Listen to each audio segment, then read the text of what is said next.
Okay, so you know how we're always talking about the idea of an Islamic revival? Well, today we're going to really unpack that All and right. look at it from a kind of different angle. Sounds good.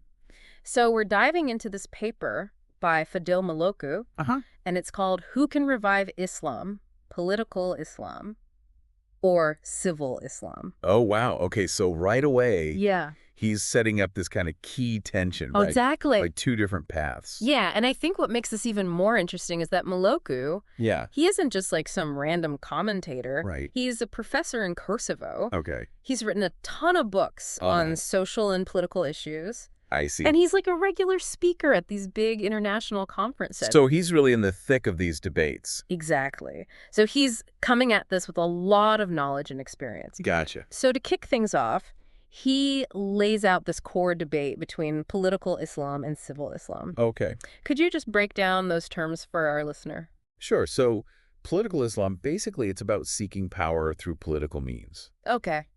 Think of groups advocating for Islamic states Uh-huh. or using religious rhetoric to mobilize people toward political goals. So it's basically Islam having a direct and formal role in government and lawmaking. Exactly. Yeah, that's a good way to put it. Okay, so what about civil Islam? Civil Islam, it takes a different tack. Okay. It's more about engaging society organically Mm-hmm. through things like education, social services, Right. and really promoting a peaceful understanding of Islam within the existing structures.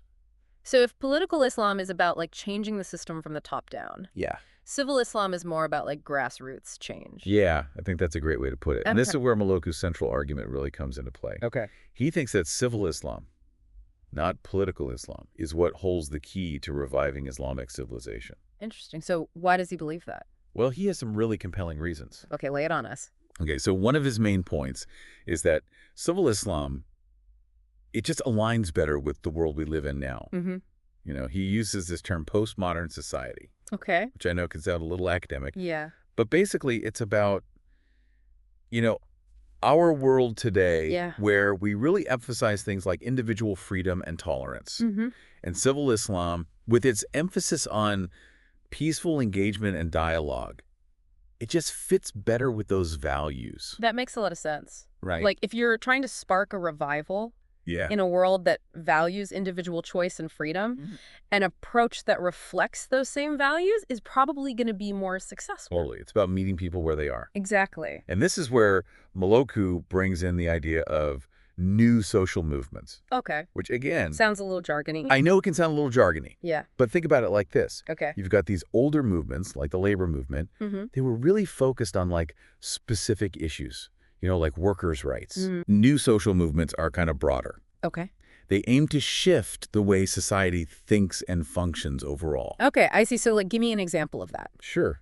Think about the environmental movement, Oh, the yeah. movement for LGBTQ plus rights. Gotcha. These aren't just about changing laws. Uh-huh. They're about changing hearts and minds. Yeah, changing culture, really. Exactly. Okay, so he's putting civil Islam in that category of, Yeah. a movement that wants to create change on a societal level, Right. not just through politics. Precisely. He Yeah. sees it as a movement that's trying to create a more just and peaceful world by, promoting understanding and cooperation across different groups. So it's not just about, creating an Islamic state or imposing religious laws. Right. It's about, fostering a society where Islamic values are lived out authentically Yeah. and peacefully within a diverse world. Exactly. And to illustrate this point, Maloku dives into this really interesting case study, the Hizmet Movement. Oh, okay. I've heard of them. Yeah. But I don't know a ton about them. Well, they're like a perfect example of civil Islam in action. Okay. It started in Turkey, Uh-huh. and now they have this global presence, Right. mainly through their network of schools and educational institutions. So they're really putting education at the forefront of their efforts. Absolutely. Interesting. They prioritize education above almost everything else. Wow.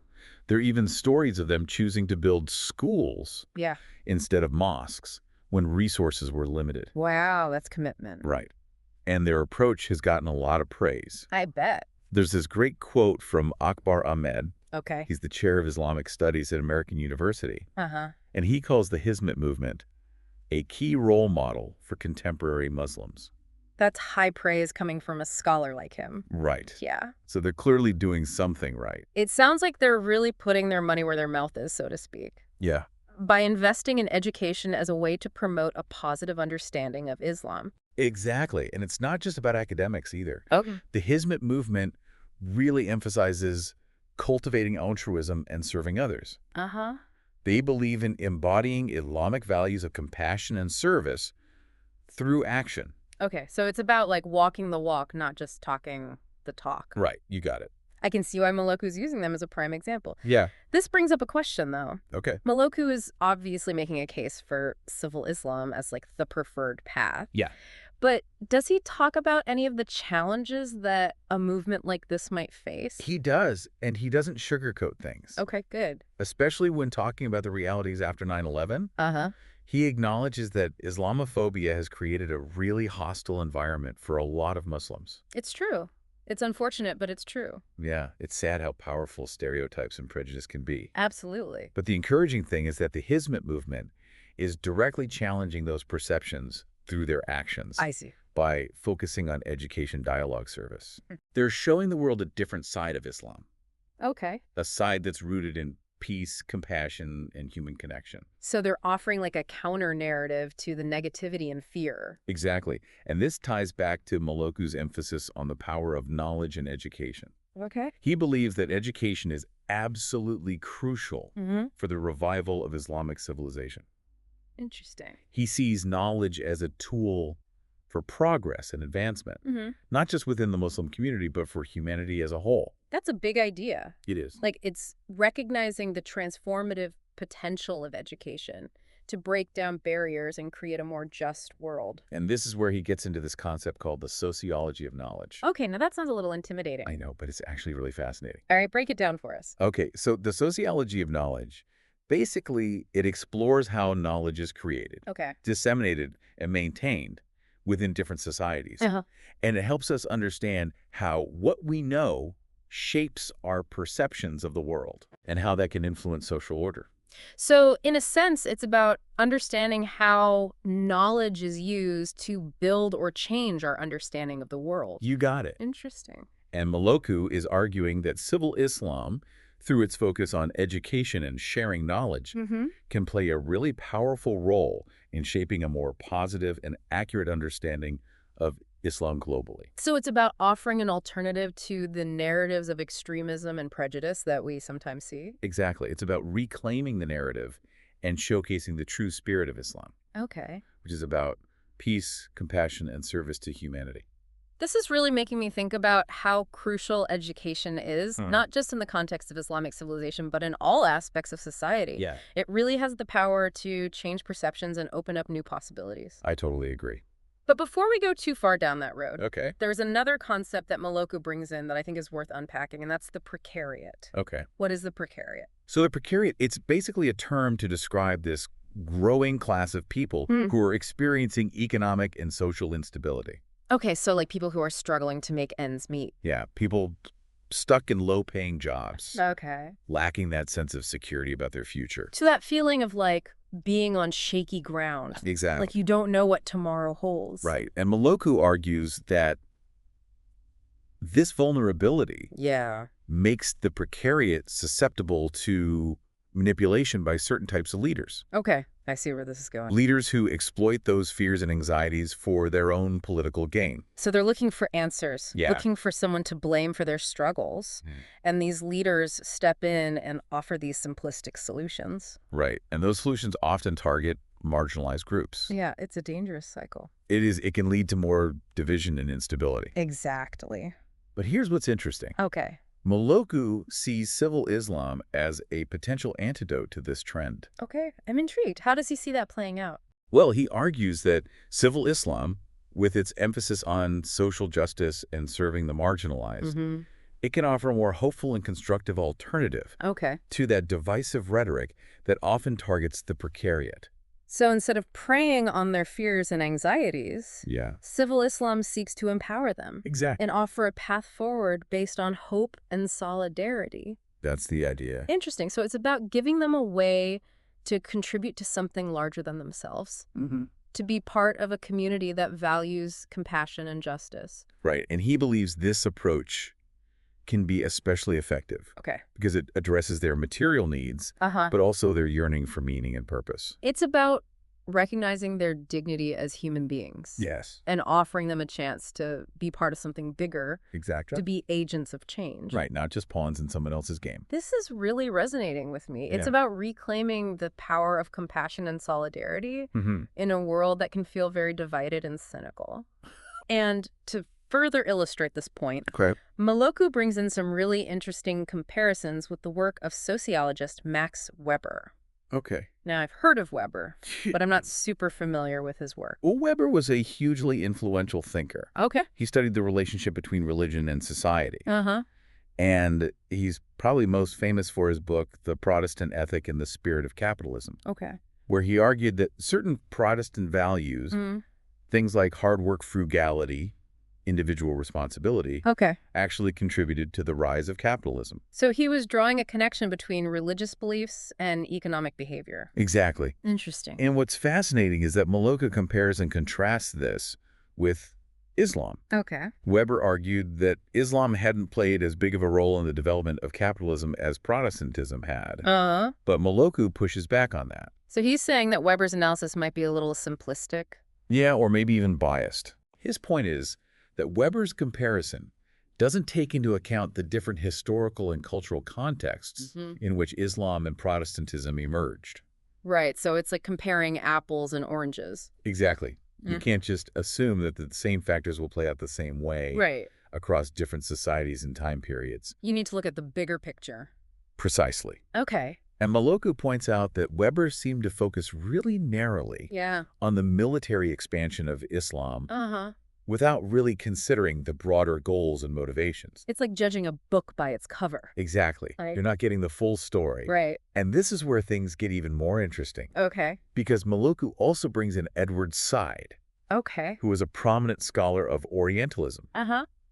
And Said also critiqued Weber's views on Islam. Okay, now I've heard of Orientalism, but can you give me a quick refresher? Sure. So basically, Said argued that Western scholarship, including Weber's work, often misrepresented and distorted the realities of other cultures, especially Eastern cultures like those in the Islamic world. So he was pushing back against those like colonial narratives that often painted a negative or simplistic picture of Islam. Exactly. Okay. And I think Maloku's engagement with these critiques is really important because it reminds us to be critical of our own assumptions and to approach these complex topics with humility and open-mindedness. So it's not just about understanding Islam. Right. It's about understanding how our own perspectives and biases can shape our understanding of the world. Precisely. And that's what makes Maloku's work so thought-provoking. Yeah. It challenges us to move beyond these simplistic binaries, to engage with different perspectives and to seek a more nuanced understanding of the complex forces that are shaping our world. This has been a really enlightening discussion so far. I agree. We've covered a lot of ground. We have. So I think let's take a pause here. Okay. And we'll come back for part 2, where we'll dig deeper into Maloku's vision for the future of Islamic civilization and how it connects to everything we've talked about today. Looking forward to it. Welcome back. I feel like we just scratched the surface of some pretty big ideas in part 1. Yeah, we did. What really stood out to you so far from Maloku's arguments? You know, I think what's most striking is how Maloku kind of reframes this whole conversation about reviving Islamic civilization. Okay. He's not talking about like going back to some idealized past or imposing a strict set of rules. Yeah. He's really focused on the power of civil society. You know, those movements and organizations that operate outside of like formal political structures to create change. Yeah. And you mentioned the Hizmet movement earlier. Yeah. Maloku seems to hold them up as like a shining example of this in action. Absolutely. He really does. So what is it about them that he finds so compelling? Well, he points to their emphasis on altruism as a key part of their success. It's not about gaining power or wealth or anything like that. Right. It's about sincerely serving others. Okay. And contributing to the well-being of society as a whole. So like embodying those Islamic values of compassion and service to humanity in a real, tangible way. That's it. And I think that resonates with a lot of people, regardless of their religious background. I agree. It's a very universal message. Right. And it connects to another key point that Maloku makes. Yeah. The importance of dialogue and cooperation. He sees civil Islam as this force for bridging divides. And countering the extremism and polarization that we see so much of these days. He even uses that phrase, islands of peace, right? It does. It's a great phrase. It's like creating these spaces where people from different backgrounds can come together, learn from each other, and build relationships based on mutual understanding. Exactly. And he sees the Hizmet movement as a prime example of this. You know, they've established schools and cultural centers all over the world that are specifically designed to foster these kinds of intercultural and interfaith encounters. So it's about breaking down those barriers of fear and prejudice that keep us separate. And creating those connections that remind us of our shared humanity. I love that. Right. But Maloku isn't naive about the challenges. Right. He's not pretending that prejudice and discrimination don't exist. Not at all. So how does he see civil Islam as part of the solution to this problem? Well, he comes back to the power of education. He argues that by increasing awareness and understanding of Islam's true teachings, you know, the emphasis on peace, compassion, justice, we can start to dismantle those harmful stereotypes. So it's about going beyond those simplistic and often distorted representations that we see in the media. Absolutely. And showing the world the true face of Islam. Right. And he sees interfaith dialogue as a crucial part of this process. Okay. He really believes in the power of open and honest conversation between people of different faiths to build bridges of understanding and break down those walls of suspicion and fear. Yeah, this makes me think about my own experiences. Oh, yeah. I've had the privilege of working with people from all sorts of religious backgrounds. And the more I learned about their beliefs and practices, the more I realized how much we actually have in common. It's true. It's like those initial differences kind of melt away when you connect on a human level. That's a perfect example of what Maloku is talking about. Really? He believes that civil Islam can play a leading role in fostering those kinds of connections. Okay. You know, promoting a model of engagement that's based on mutual respect, understanding, and a genuine desire to find common ground. It's beautiful. It is. So while he acknowledges the challenges, he seems optimistic about the potential for civil Islam to make a positive impact. He really does. Not just within the Muslim world, but on a global scale. Absolutely. Yeah. He sees it as a force for creating a more peaceful, just and interconnected world where everyone has the opportunity to thrive. I love that. But he doesn't just focus on the positive. Right. He also takes the time to critique some well-established theories about religion and society. Okay. For example, he delves into the work of Max Weber, the sociologist who studied the Protestant ethic. And how it connected to the rise of capitalism. Okay, this is one of those concepts that I've heard of, but I'm not sure I fully understand. Sure, so basically... Yeah, give me and our listeners a quick breakdown.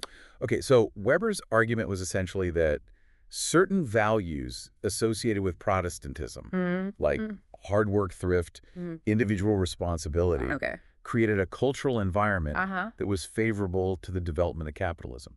So he saw a direct link between religious beliefs and economic behavior. Exactly. Interesting. And this is where Maloku brings in this really interesting comparison. Okay. Weber believed that Islam hadn't played a significant role in the rise of capitalism as Protestantism had. But Maloku challenges that view. He's saying that Weber's analysis might be missing something.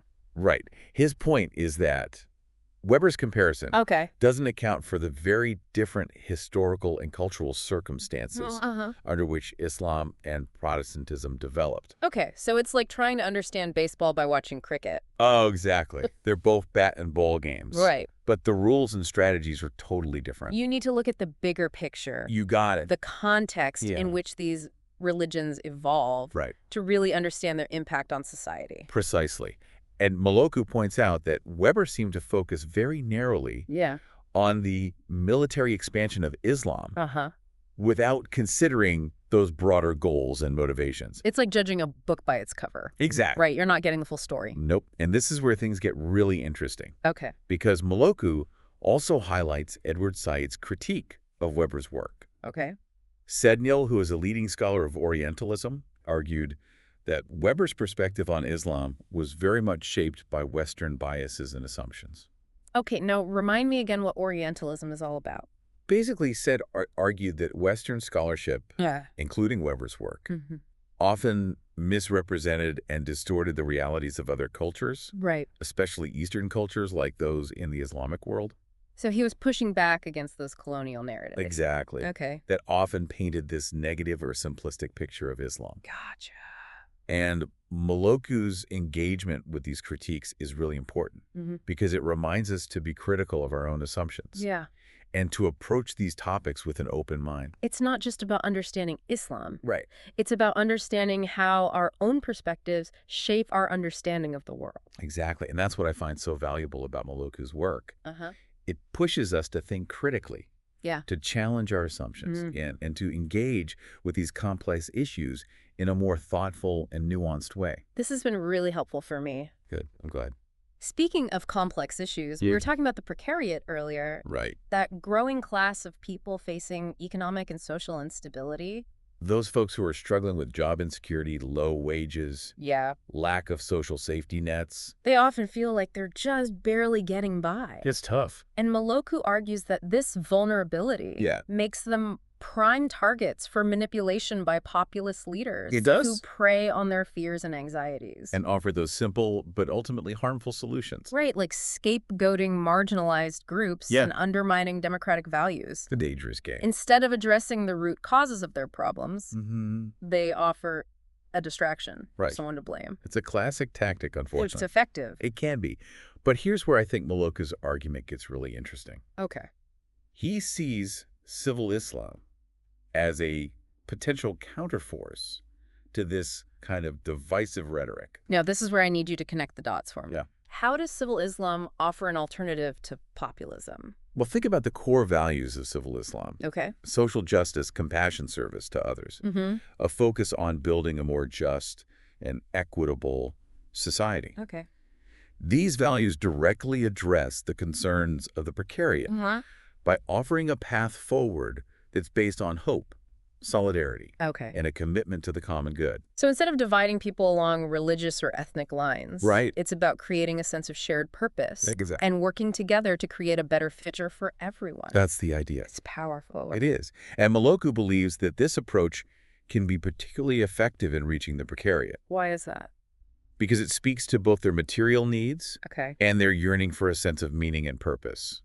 It's about recognizing their dignity and worth as human beings and offering them a chance to contribute to something larger than themselves. To become agents of change. Right, not pawns in someone else's game. Right. Now, this is really resonating with me. It's about reclaiming the power of compassion and solidarity in a world that can feel very divided and cynical. Absolutely. And Maloku's vision is ultimately a hopeful one. Yeah. He believes that by embracing the values of civil Islam, we can create a more just peaceful and interconnected world. I love that. But let's be realistic for a second. We can't just ignore the fact that we live in a world that's saturated with information. Yeah. And a lot of it is biased, misleading, or downright false. You're absolutely right. And that's why Maloku stresses the importance of media literacy. Oh, that's so important. He believes that it's crucial for individuals to be able to critically evaluate the information they consume and to distinguish between reliable sources and those that are spreading propaganda or misinformation. It's about becoming savvy consumers of information, learning to think for ourselves and not just accepting everything we see or hear at face value. And that's something we can all benefit from, regardless of our religious beliefs or background. We live in a world where information is weaponized. It's true. It's used to manipulate, divide, and control. Developing media literacy skills is essential for navigating that landscape and making informed decisions about the world around us. So education and media literacy are key. They are. What else does Maloku suggest? He also talks about the importance of building bridges. Okay. Don't isolate yourself in your own little bubble. Right. Get to know people from different backgrounds. Listen to their stories. Share your own experiences. It's about stepping outside of our comfort zones, right? It is. Challenging our own assumptions and biases by engaging with people who are different from us. And you might be surprised by how much you have in common with people you thought were completely different. I think that's often the case. It is. And those connections, those shared experiences, that's what breaks down those walls of fear and prejudice. It's about remembering that we're all human beings, regardless of our beliefs, our backgrounds, or our culture. Exactly. And Maloku believes that those connections are what will ultimately lead to a more just and peaceful world. I love that. He sees civil Islam as this powerful force for building those bridges and creating a sense of shared humanity. Now, this has been a really eye-opening conversation. I'm glad. We've covered so much ground. From the core concepts of political Islam and civil Islam to the role of education, the challenges of Islamophobia, the rise of the precariat. We've even touched on some pretty heavy sociological theory. We did. With Max Weber and Edward Say. It's been a whirlwind. It has, but we've only just begun to scratch the surface. There's so much more to explore. There is. Maloku's work is so rich with insights. It really is. That it sparks new questions and connections everywhere you look. Well, I, for one, am eager to keep exploring. Me too. In part 3, we'll dive into Maloku's specific vision for the future of Islamic civilization and how it connects to all these ideas we've been discussing. Sounds good. Welcome back to our deep dive. It feels like we've covered so much ground already. We have.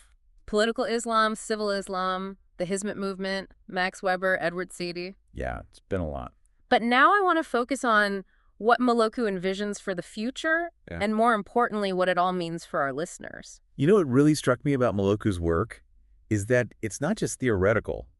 Right, he's not just like up in an ivory tower somewhere. No, he's offering a real call to action. Right. Like a roadmap for how we can actually create a better future. So it's not just about understanding the problem, it's about being part of the solution. Exactly. And that's where his emphasis on individual agency comes in. Okay. He doesn't advocate for some top-down authoritarian approach. Right. He believes that real lasting change comes from the ground up. Okay. From individuals and communities making choices to embody those values of civil Islam. So it's about recognizing that we each have a role to play. We're not just passive observers in this process. He's saying, if you want to see a revival of Islamic civilization, don't wait for someone else to do it.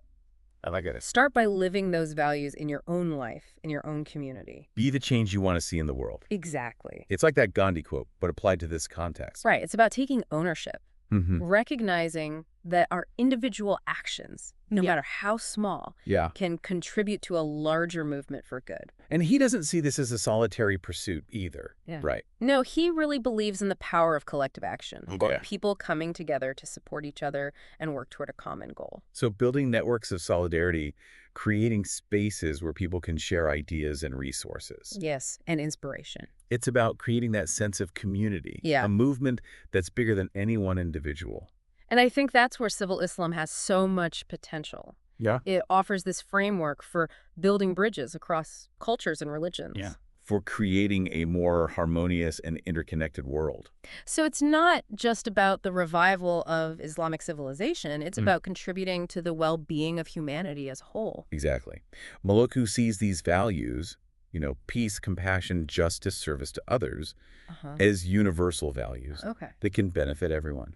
And he believes that a revival of Islamic civilization grounded in these principles can be a gift to the world. It can. A source of inspiration and guidance for creating a better society for all.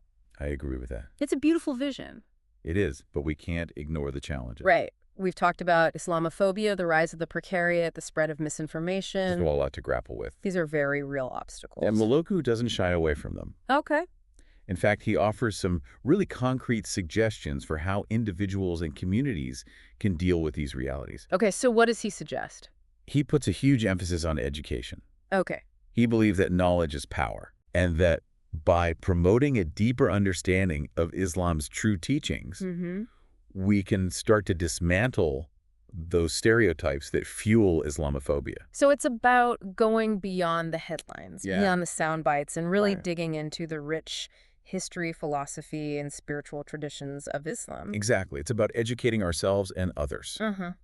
About the diversity within the Muslim community. Okay. About the countless contributions that Muslims have made to Science, art, literature. Yeah. Every field you can imagine. It's about reclaiming the narrative. It is. Okay, what about this issue of misinformation? Oh, that's a big one. It feels like we're bombarded with so much biased and misleading content these days. Well, that's where media literacy comes in. Okay. Maloku talks about the importance of being critical consumers of information.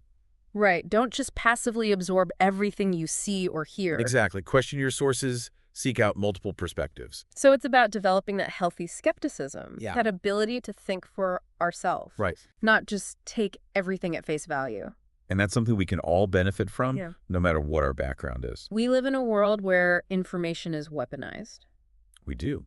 It's used to manipulate divide control. Media literacy is essential for navigating that landscape, It's and making informed decisions about the world around us. Absolutely. So education and media literacy are key. They are. What else does he talk about? He also talks about the importance of building bridges. Okay. Don't isolate yourself in your own little bubble. Right. Get to know people from different backgrounds. Okay. Listen to their stories. Mm-hmm. Share your own experiences. It's about stepping outside of our comfort zones, right? It is. Challenging our own assumptions and biases. Yeah. By engaging with people who are different from us. You might be surprised by how much you have in common with people you thought were totally different.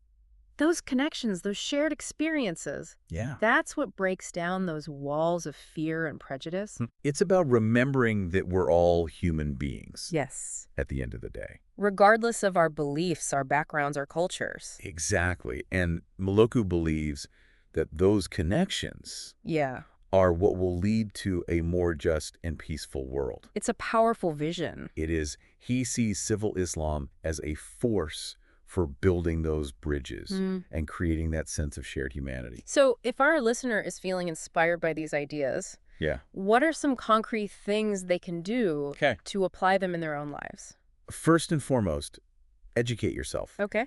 Don't rely on the media or on stereotypes to form your understanding of Islam. Okay. Read books, articles, websites from reputable sources that offer diverse perspectives from within the Muslim community. It's about being curious, having that thirst for knowledge and understanding. Absolutely.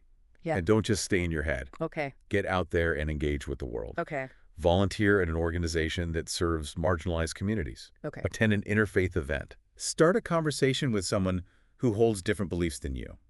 It's about taking action. Yes. Putting those values into practice in your own life. And remember, you don't have to do everything at once. Right. Start small. Take one step at a time. One step at a time. But be consistent. Be persistent. And most importantly, be hopeful. I love that hope is essential.